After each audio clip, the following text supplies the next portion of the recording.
And welcome to my 24-week video. Today I have a little bit more to talk about, so expect a longer video. So we're going to start off with just some general baby facts. At a bare minimum, because again, these numbers I provide are always the bare minimum size that the baby would be. So the baby is this size or larger. They're a foot long, 1.3 pounds, and they didn't provide me. I looked at a few different articles and nobody gave me a fetal fruit. So let's see, it was a large mango last week. I guess we could like assign it a grapefruit or something like that. We'll say it's a grapefruit. And at this point, there is a small chance of survival that the baby would survive in the traumatic and unfortunate event of preterm labor. And by the time a baby reaches 28 weeks, so just a month from now, it's almost guaranteed viability because of the technology and incubation processes that we have now, which is really pretty amazing.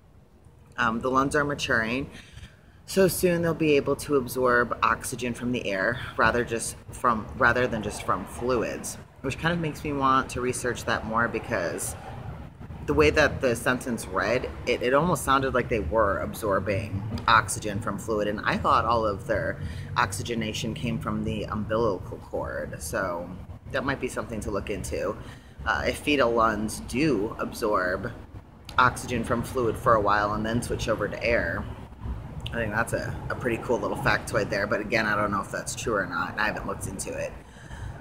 Also, as of this week, the face is fully formed with eyelashes, eyebrows, and hair. Unless, of course, they have like full body alopecia, which is where you're born hairless and will never grow hair, which is rare and uncommon, but it does happen, and it's not a big deal if it does. People with alopecia are still beautiful. All right, I had a lot of questions this week, which is good, because then that means I can give you more of the content that you're looking for. Somebody asked me what advice I would have for a young trans person if they're unsure if they want to carry.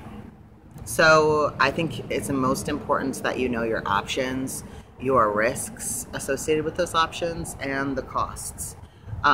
So depending on how young you are, you know, there is a possibility that if you take testosterone, you could lose your fertility. So if you're really young, like maybe 14, 15, or 16, I think it's especially important for you to consider freezing your eggs and find out what the cost involved with that is. Because even if even if estrogen has feminized you pretty substantially at this point, and you think you've probably reached the end of puberty, the chances are that you haven't. And there might still be some developments that those sex organs would do if you didn't transition to being in a testosterone-dominated body. And the effects of those could reduce your fertility. So I would say if you are a very young person, it's especially important for you to be thinking about freezing your eggs, if fertility is something that you think might matter to you in the future. And there's always a chance, that you could go off T when it's an appropriate time for you to have kids in your life. And even though you started T early, your body will still be able to carry. That's always possible. I would say if you started testosterone, or if you're thinking about starting testosterone and you're already like 18 or 19 years old, I wouldn't be as concerned about your fertility at that point. I mean, it's never a terrible idea to freeze your eggs, because anything can happen. But for the vast majority of people, I would venture to say like 80–90% of trans masculine people who are transitioning over to a testosterone dominated body after the time they're 18 or 19 years old, really honestly, I mean, you could be on testosterone for like a decade and then decide one day that you want to take a break and get pregnant, and there's a really, really, really high likelihood that you're going to be successful with that. So yeah, and again, even though there might be more, so if you're a young person, and you're like, I really can't hold off on this. I need my body to start reflecting how I feel on the inside immediately. I think you should look into the cost of freezing your eggs. If you're somebody who thinks you might be able to hold off for a few years and give it until you're 18 or 19, I think that that's going to be probably what's best for your fertility. It might not be what's best for you, so always do what's best for you. And then, you know, you always want to consider the costs as well. And unfortunately, a lot of times insurance doesn't cover things like freezing eggs, and it can be really expensive. So costs can be very prohibitive. So that's a big thing to consider. You know, if you're someone who's living in poverty and you're trans and you don't really have access to resources and freezing your eggs is out of the question for you, then it's really gonna come down to, and you have access, you know, like access to treatment, that's an option for you. It's really gonna come down to what matters most for you, and what's healthiest for you in that moment, and whether or not you can hold out until you've given your reproductive system a little bit more time to develop, so that you know when you put it on pause, so to speak, and go on the testosterone, that when you decide to unhit that pause button, your body's going to be ready to do what you want it to do. These are not easy questions. It's very complicated. It's a lot to think about. But I think that the most powerful thing you can do is inform yourself with the information that's out there, and to always be mindful that the science on trans people and their bodies is extremely limited. There hasn't been a whole lot done. I think there's only like one official study that's been conducted, and it wasn't a super impressive sample. So talking to other people, going out there and investigating your community and gathering that anecdotal evidence and finding out what the experience of others had, I think is going to be just as important as seeing what limited information you can find out there on your own. And it's probably worth looking at people who are the same age you are. So if you are 14, 15, 16 years old, see if you can find people who have gone through that process. I myself didn't start testosterone until I was in my early 20s.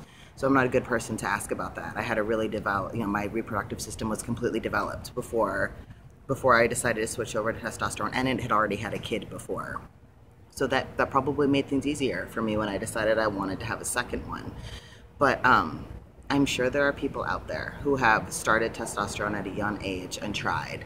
And obviously their experiences are going to be really valuable to you. So you're going to have to be your own advocate, and you're going to have to be your own detective, which isn't fair, which is why I'm trying to compile these resources and encourage other trans people to compile these resources, so that we as a community won't always be at this disadvantage when it comes to trying to educate ourselves and making the best decisions for our futures and for our bodies.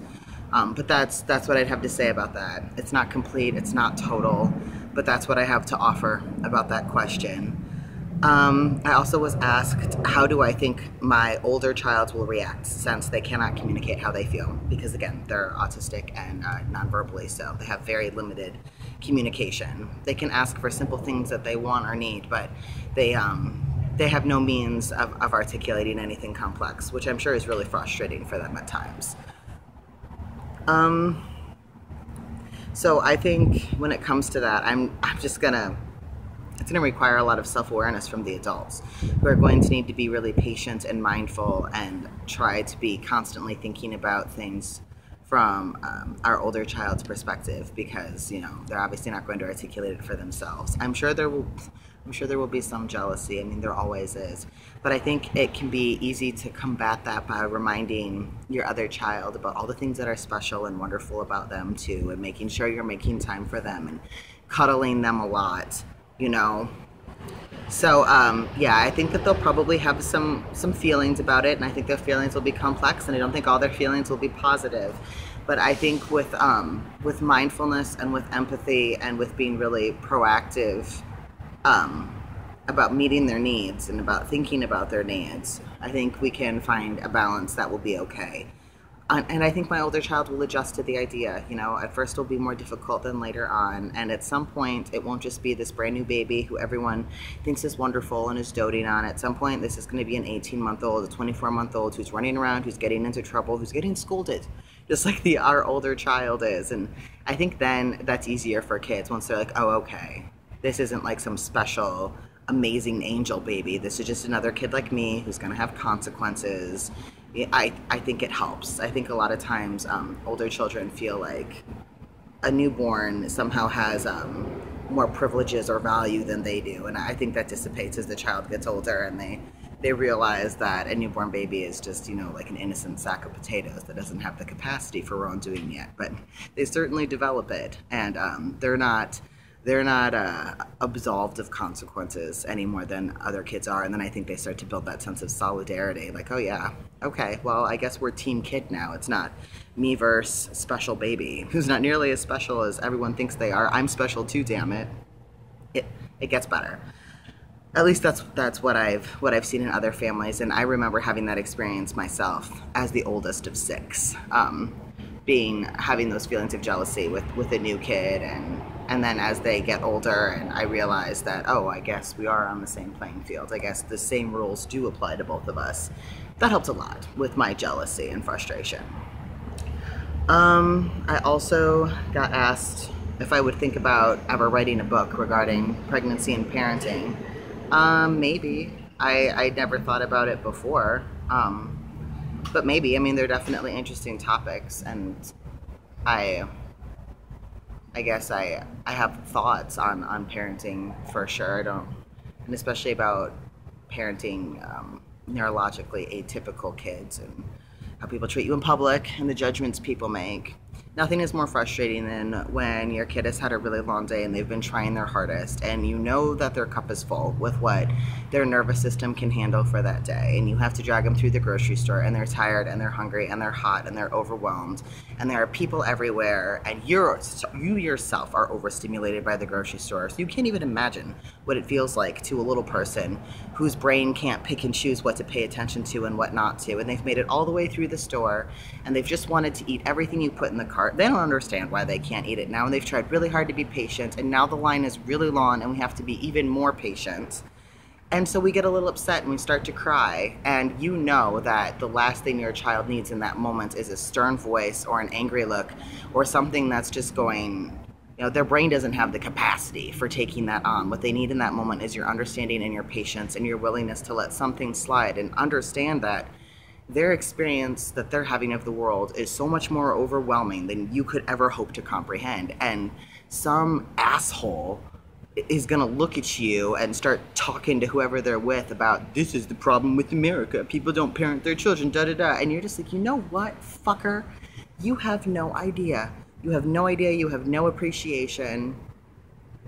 So, I think there's a lot of people who have similar experiences like that. And I think a lot of times with parenting books, at least what I've found, and I've read some. Granted, I haven't like gone on some deep literary excursion into the world of parenting text, but there doesn't seem to always be a whole lot of books that just aim, I guess, to be like a mirror, you know, like a reflection of the reader. Like, yeah, you know, these things are common, these things happen, these feelings that you have, these frustrating situations. You know, parenting a child who can't communicate with you is really, really, really hard. And you do your best and you adjust and you get used to it, but there's always difficult moments that people who don't have children with those sorts of challenges are never going to understand. And sometimes it helps to have a book that just feels like an open ear, or just feels like, I don't know, like solidarity or something, rather than like an advice manual.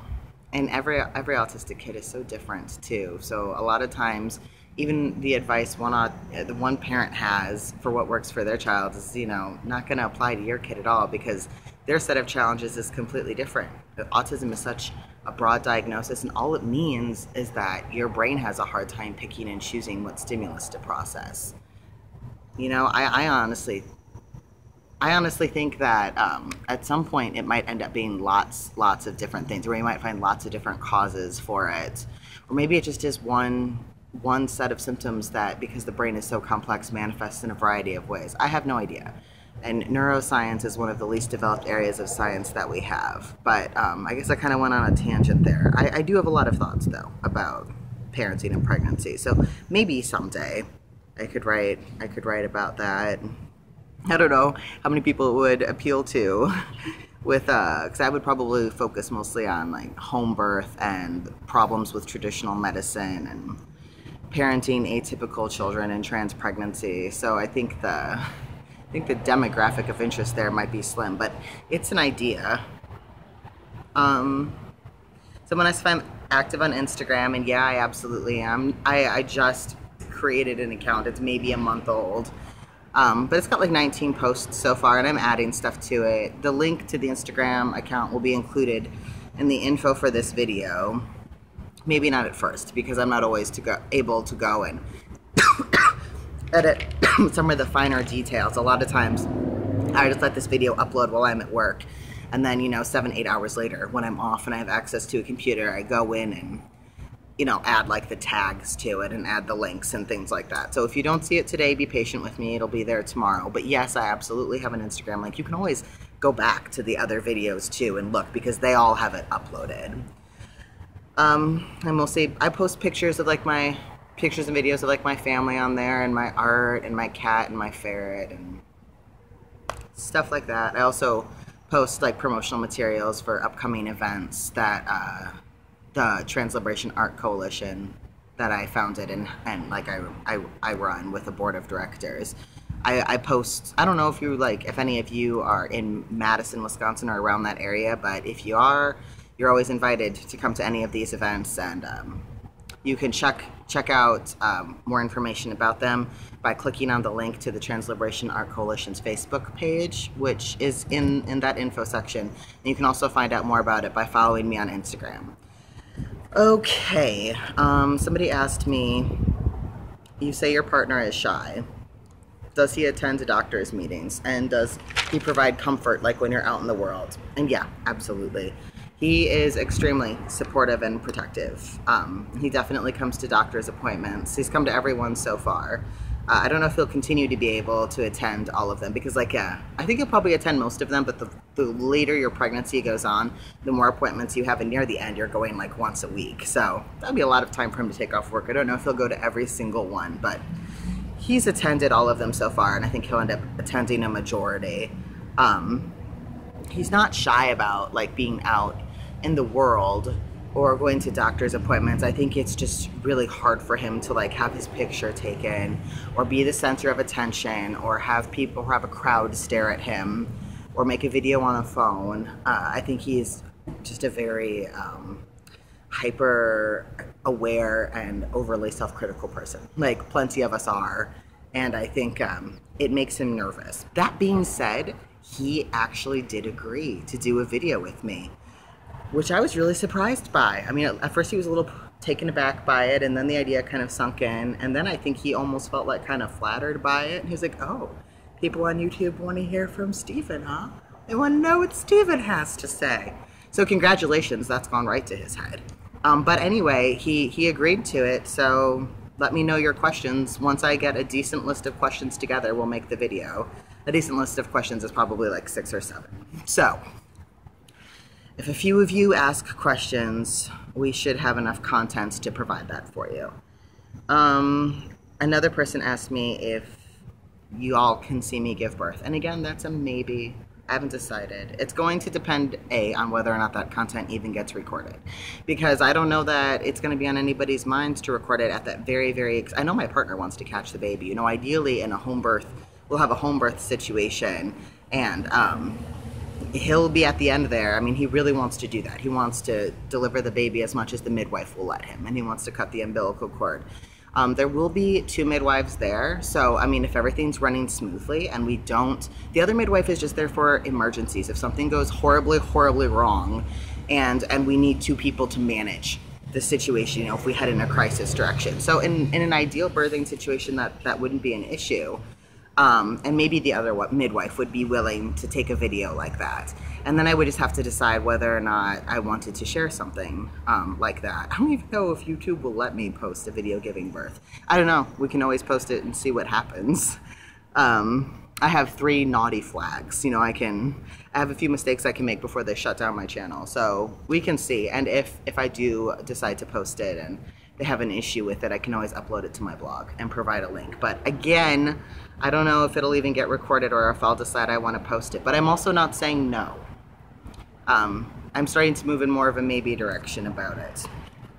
Because honestly, my biggest issues with showing the video just have to do with my own issues regarding like body privacy and body shame. The body shame part obviously is not healthy and is my own personal problem. And then I just have to decide how much of the privacy and apprehension I feel has to do with that. So I have a few things to unpack for myself and decide what feels comfortable to me, but I'm definitely thinking about it. Wow, we're already at 20 minutes. I told you it was going to be a long one. Okay.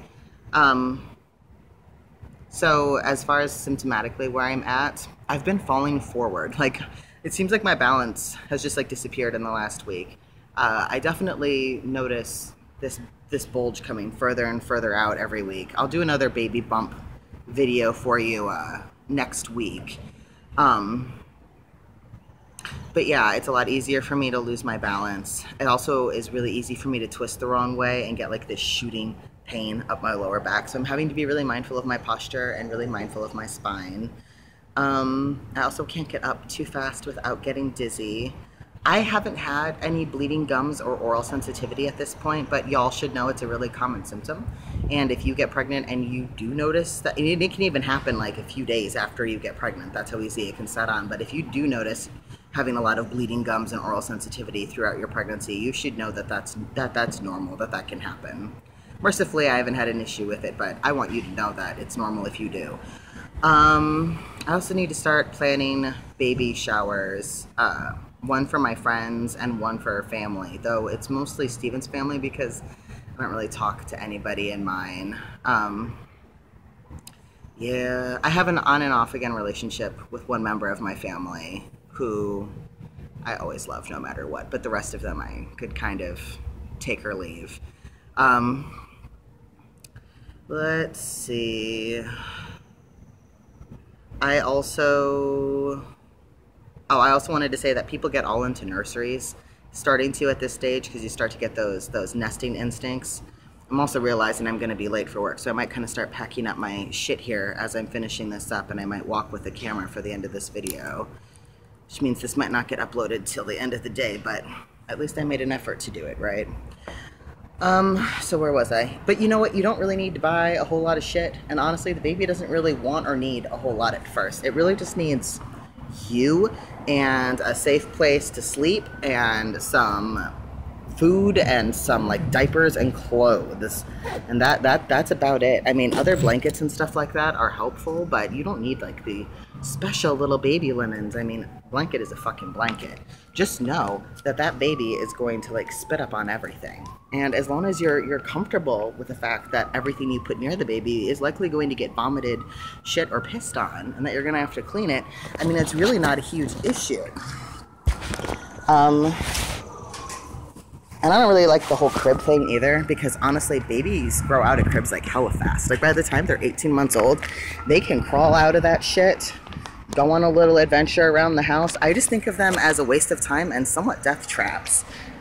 You hear about babies breaking their arms or legs, getting them stuck in between the bars. You hear about babies smothering themselves on those fabric bumpers that people put on the outside. So I just don't even fuck with it. I like to buy a Moses basket instead. Sorry, I know that it's not such a great video, but again, I have to walk to work now. And the thing I like about the Moses basket is that you can have the baby right in the bed with you, which always makes me feel comfortable, because honestly, they wake up a lot in the middle of the night, and just with a brand new baby, I don't know. I'm always afraid that I just like to check on them in the middle of the night, make sure they're still breathing, all of that stuff. But I'm one of those parents, you know, honestly, sometimes I still go check on my 5-year-old and make sure he's fine and they're still breathing in there, because that's just my personality. This video is turning into a hot mess. So yeah, keep in mind that there's always thrift stores and there's ways to buy things used, and your brand new baby doesn't need nearly as much as marketers tell you they do. I'm also starting to get more, I talked about this in my last video, but I'm just starting to get more and more uncomfortable in public as I'm showing more. I mean, I feel a lot better when my friends are there, when my partner is there. I feel less vulnerable, but I definitely know I'm starting to show, and it just makes me feel a little bit more exposed. So there's that. And then I'm also just so worried about delivery. I keep thinking about that more and more. I'm terrified of it. I really am. I'm thinking about maybe doing some meditation and some visualization exercises and see if that helps. But that's something I've been thinking about a lot. think I'm almost done with this thing. And then, let's see. Oh yeah, just one more thing to mention.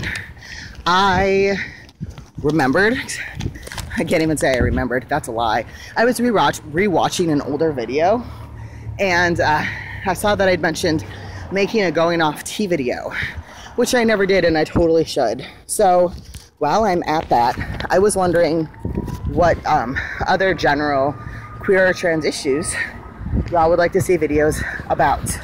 So comment that, comment what other content you'd like to see, and also comment your questions for Sullivan, because he is going to make a video with me answering said questions. Yeah, there's info in the links if you want to follow any of the other shit I talked about in the video, and I gotta go to work.